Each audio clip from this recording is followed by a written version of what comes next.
Seventh Maze, yellow. Ambra swung her legs over the side of the hammock and padded barefoot into the hut. Outside, a gentle breeze blew through the palm trees as she opened her laptop and logged in to attend the online meeting that was about to start. A year before, Ambra had quit her job and relocated to the Antipodes.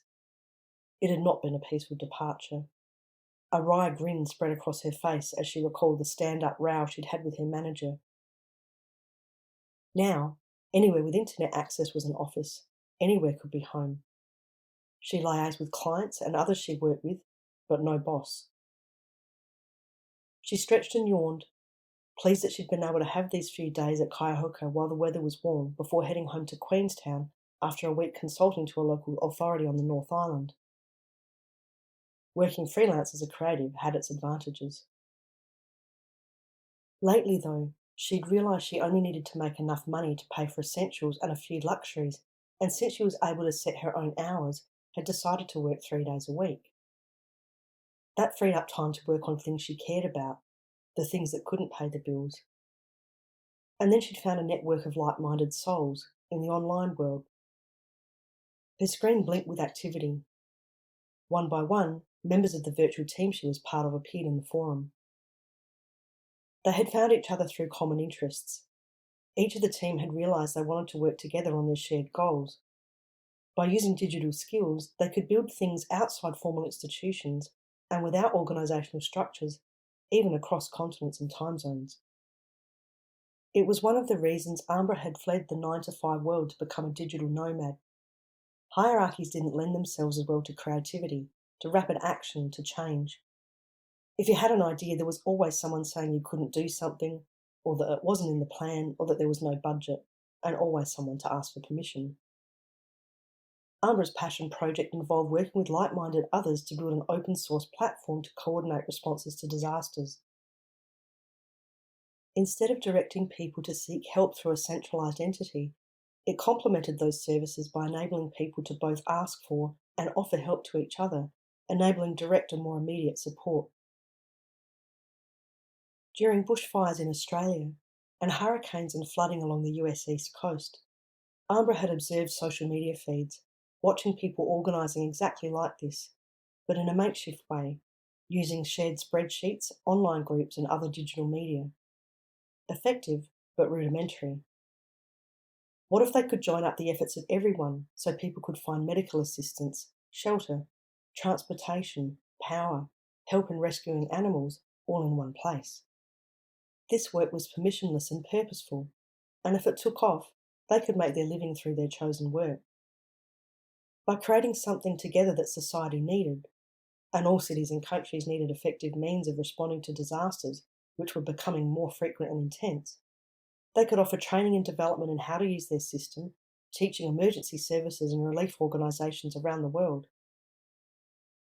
It allowed her to use her strengths and to work with others whose gifts complemented her own. Ambra was terrible with numbers, great with words. Josh loved handling the business side of things and actually liked accounting, which was incomprehensible to Ambra, though she was grateful someone did enjoy what she didn't. "Hey, Ambra," Sam's voice chirped through her speakers. He was chairing today's meeting. "How's it going?" Ambra replied, waving at Sam on the screen. "Great. Hey, we found a new web developer. She's built websites for large organisations and loves what we're doing, so we can now rapidly progress that part of our comms work." Among other tasks, Ambra had been contributing some web design to the group's efforts. "Oh, cool. That's great to hear. Pleased to have someone with those skills on board. That'll free me up to do more writing," she said. "Yep, and we need our best writers focused on producing the things we need to communicate our ideas," affirmed Sam. "What else do people have to report?" Sam continued. "We need to work out how we can track stuff, and as part of that, I have to knuckle down over the next couple of weeks and do this statistical analysis course that MIT have made available online for free," said Josh. "Sounds fun," said Ambra, rolling her eyes as Josh laughed. The meeting continued, each member reporting on progress they'd made, barriers encountered, and what was needed to keep the momentum building. "All right, I think we're done for today," said Sam. "Okay, guys, I'll see you at the retreat in a few months. So exciting." Ambra waved goodbye and blew kisses at the faces on the screen. The faces of her colleagues disappeared, and she was alone in her quiet hut, the distant sound of waves breaking on the shore below. The day had become overcast, the sky a moody grey. She opened up a new browser window to check the news, and then wished that she had not. It was a cacophony of stories about natural and humanitarian disasters all around the world. The strongest blizzard on record had swept across Europe, with record low temperatures triggering multiple breakdowns in transportation and supply systems that were not designed for such a level of cold. A typhoon had pummeled the Philippines, causing flooding and landslides. In India, extreme heat had killed thousands and destroyed crops. She opened her email and began typing a message to Sam. "We are all working to create something to help people in need, and that's worth doing. But—" She paused, chewing her lip. She knew she was risking offending Sam, who had originally proposed the idea. Then she continued typing. "We are only fixing the damage. At the rate things are happening, we're not going to keep up." She pasted the link to the news update she had viewed, and then typed, "We need to be building something that helps people adapt and transition, not just survive." She finished with, "How can we do this?" As she hit send, the world dissolved and she was back in the MAGE cave with its lanterns, or at least she assumed so.